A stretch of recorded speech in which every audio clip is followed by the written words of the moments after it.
हमारी निगाहें कहीं पर थी लेकिन निशाना कहीं और लगा। पाकिस्तान पर निशाना लगाने की निगाह थी हमने और वो हम पूरी तरह से लगाया हमने। पाकिस्तान की एयर डिफेंस सिस्टम को पूरी तरह से नष्ट कर दिया। जो न्यूक्लियर लीक हो रहा है आप सुन ही रहे होंगे, उसकी खबरें आ रही होंगी। पाकिस्तान में बहुत सारे गांव खाली कराए जा रहे हैं।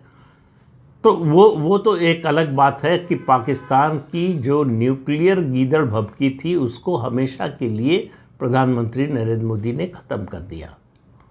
अब दूसरी बात उन्होंने जो कही है कि एक भी अगर आतंकी हमला हुआ तो उसको युद्ध मानेंगे और उसी तरह से जवाब देंगे। जवाब कैसे दिया जाएगा? ये कहा गया है कि जितना बड़ा हमला पाकिस्तान का होगा उससे 10 गुना बड़ा हमला भारत का होगा। तो इससे आप अंदाज़ा लगा लीजिए कि पाकिस्तान की क्या हालत होने वाली है। अब पाकिस्तान के पास जो है एक ही विकल्प बचा है कि वो चीन की बजाय दूसरे अमेरिका और यूरोपीय देशों से हथियार खरीदे, लेकिन उसके लिए पैसा चाहिए।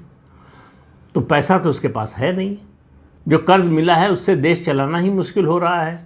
हथियार खरीदने के लिए पैसा कहाँ से आएगा?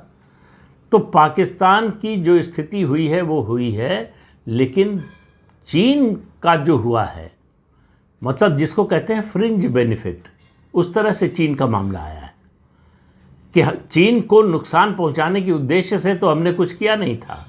हमारा हमला तो पाकिस्तान के टेरर कैंप और जब पाकिस्तान ने हमारे शहरों पर, हमारे मिलिट्री इंस्टॉलेशंस पर हमला करने की कोशिश की तो उसके जवाब में हमने उसके मिलिट्री इंस्टॉलेशंस पर हमला किया और उनको नष्ट किया। तो 3 घंटे में अगर किसी देश की वायुसेना इतना बड़ा नुकसान पहुंचा सकती है तो आप उसकी शक्ति का अंदाज़ा लगा लीजिए। तो पूरी दुनिया ने भारत की सैन्य शक्ति का लोहा मान लिया। इस तरह की परफॉर्मेंस किसी और देश की सेना की नहीं है, किसी भी युद्ध के समय। तो इसलिए जो भारत ने हासिल किया है इन 4 दिनों में, इसकी कथाएं आने वाले बहुत सालों तक, दशकों तक याद की जाएंगी। मुझे लगता है कि इसको जो है किताबों में, स्कूली किताबों में पढ़ाया जाना चाहिए, पाठ्यक्रम में शामिल करना चाहिए कि हमने कैसी और कितनी बड़ी विजय हासिल की है। ये हमारी भारतीय सेना और उसके रणनीतिकारों के लिए और पॉलिटिकल लीडरशिप सबके लिए बड़े गर्व की बात है और भारतीय होने के नाते हम सबके लिए गर्व की बात है। तो चीन की जो हालत की है भारत ने, और भारत के एयर डिफेंस सिस्टम ने जिस तरह से पाकिस्तान के एयर डिफेंस सिस्टम को धराशायी किया, उससे चीन को इससे बड़ा धक्का नहीं लग सकता था।